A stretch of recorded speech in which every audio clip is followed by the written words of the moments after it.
So as you know, I like to make prototypes and I like to play around and try different designs. And so today I want to try to combine a dark leather with a light leather. And I know this is not earth shattering, but I also just want to try and play and see what I can come up with as far as like all the different patterns that we already have and just play and see what kind of custom thing I can come up with. I've had this idea in my head for a while on a certain design that I kind of want to do. And so I'm a little nervous to see how it'll pan out though, because like all the elements don't actually go together from the original design. So anyway, I want it to look really nice. I want it to look posh. I want it to look like something that an executive would carry into a meeting. That's the goal. So um, let's see if I can execute it. All right. Over the years, we've collected a lot of die cuts. And when I say collected, I mean I've had them made. So each one is from my own design, and we have a lot. And I'm about to show you. And I just got to try and figure out what I want. So this is our cut room, and these are all of the different die cuts. Like, and it kind of wraps around. Also, there's all of these that are on the table too. So I just have to decide what I'm going to do. So I'm going to do that right now and figure out what I want. So I have an idea, but I'm not sure. I'm not sure if it's going to work because normally I would, if I'm making it for myself, I would make the personal size because that's the size I'm using mostly this year, especially for all of my business related stuff. And I kind of want to be able to have the pen loop from the number 8 in it, but I'm gonna have to modify that because I don't think that's gonna fit.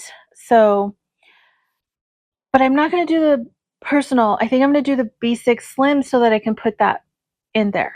So if you're new here and you don't know what B6 Slim and personal are, they are sizes for travelers notebooks that we make.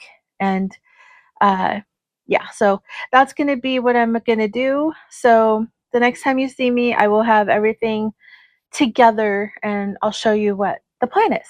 Okay. The other challenge that I'm giving myself is to try to use as much of the remnant bends. I want to try to use that leather because I don't want to cut into what would be considered inventory. So I like to use the anything in these bends. So that's what I'm going to look through. I'm going to try to find some colors that I think look good together, and then I'm going to put the pattern pieces together and see what I come up with.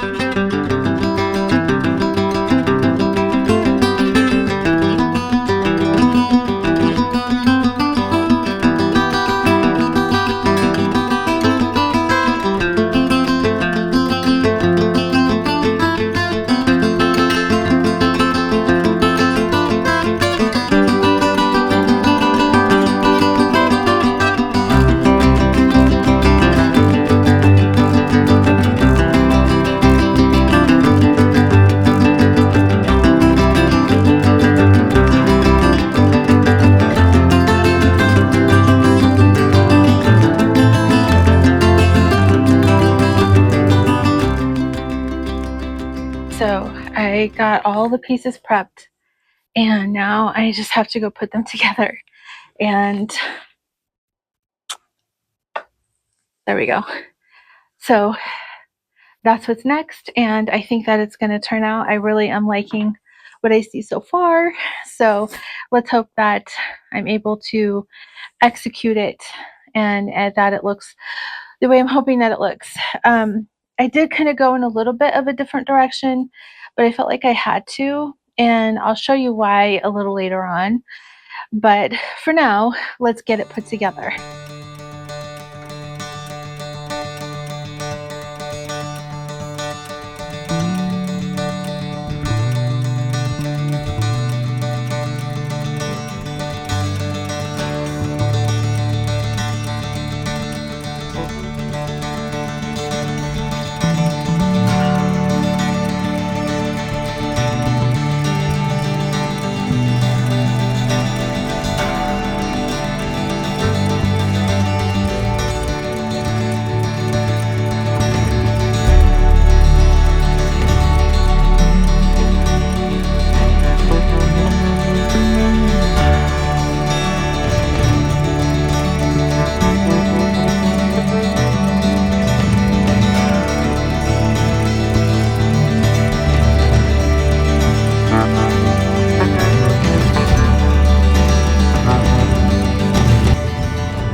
thing that I did that normally we wouldn't do, and that is I polished the book. And that's because I made it for me, and that is something that I do before I move into any notebook. I will polish it, I'll condition it and polish it, and then move in. So I recommend that you do that with yours as well. So if you know that you love it as soon as you receive it out of the package, and you know that you love it and you're going to keep it, you can condition and polish it right away, or you can wait. But that's just something that I do because I just like the way a nicely polished and conditioned leather feels, and that's what we do. But I do not do that for customers because I don't know if there's any allergies, and I don't like to add anything to a notebook that might be a hindrance to someone's use later on. And I feel like you can decide what you're allergic to or what you like. Maybe you don't like the smell of the product that I used. The four-way care does kind of like have like a smell to it, and that's the conditioner that I use today. So I just don't want to add anything to any customer's book. So that's why we don't offer that service. We don't do that. I just wanted to make sure that you knew that. All right, so I did hit a few bumps along the road, and I kind of thought that was going to happen because I was trying to put a chrome tan and a vegetable tan together, like put them together into one book. And I know I know that you can't treat them both the same way, especially when you're finishing them and you're doing the edges and you're trying to make them look good. They just don't want to become one cohesive thing. So I ran into a couple of problems. One of them was um, the inside pocket, because the inside pocket is uh, a really stretchy vegetable tan leather. It's the Italian uh, from our it's from our artist line, the red one from our artist line, and it kind of pulled away from the edge. I didn't have enough glue on there, and so I had to unstitch it and then stitch glue it in place properly and then stitch it again. Uh, it's not ideal, but I made it work. Normally, what we would do in production is we would just unstitch the entire thing and then start over. But because I'm doing this for me and no one else, I didn't do that. Instead, I just patched it. And for me, that's totally fine. Unless you're really looking at it, you're not going to see it. So for me, it's totally fine.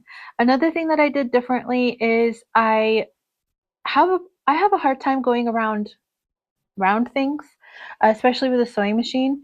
And so I made the stitches a little bit smaller at the corners. And when we look at the final result, I will zoom in on those so that you can see the tiny little stitches around the corners. Personally think it looks a lot better to have the smaller stitches and around the corners, and it just makes it easier to maneuver the machine because it is a rather large machine. In case you don't see, it's definitely not your home sewing machine, and it's not an easy thing to learn to master. I still haven't mastered it, but the ladies down on the floor have like hours and hours and hours of practice time, and they have mastered it, and I am not as good as them, which is totally fine. That's why you hire people to do a job for you. If they can't do it as good or better than you, then you shouldn't hire them. And they are definitely better than me. So I'm very proud of the work that they do. So, anyway, I am very pleased with the results. I did choose, because normally I use a personal. This is a personal, and this is a B6 Slim. And as you can see, it's bigger. I think it's about a half an inch taller, and it's a little wider as well. And I did that because I wanted there to be room inside, which you can see the inside is red, but I wanted the room inside so that my insert would fit with the pin right on the edge. And I'll show you close up later, but yeah, so that's kind of the design that I went for. It's a little roomy, but you know what? I don't care. It doesn't bother me at all. I don't need it to be flush fit. And in fact, sticking everything in here was a joy. It just slid all right in. So, yeah, Now, I know I said I wanted to put light and dark together, and I did do that. I just did it off camera, and I'll show you that one as well. Um, this is Moreland in the Austin collection with Emma on the inside. And for this one, I did cascade pockets over here and then a folio pocket over here.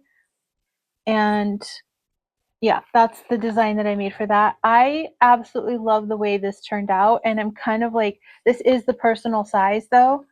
And I will definitely use this, but for now I'm going to use this one. And this will be like my meeting for when I go to meetings and I need to bring a notebook and I want it to look posh. I feel like this definitely fits the bill for that. I love the way the stitching turned out on this. The stitching is tan. It's not white, it's tan. And I matched the stitching on the inside with the Emma. And I love the way that this turned out. I did do this off camera though, so yeah. But this one I did all in red. So let's not talk about it anymore. Let me show you the final result and you let me know down in the comments what you think and how would you design your ideal traveler's notebook, because I would love to do this again and I would love to use one of your ideas for the design. So in the comments down below, tell me what your design would be, what colors I should put together, what pocket configuration, and maybe next week I will make it.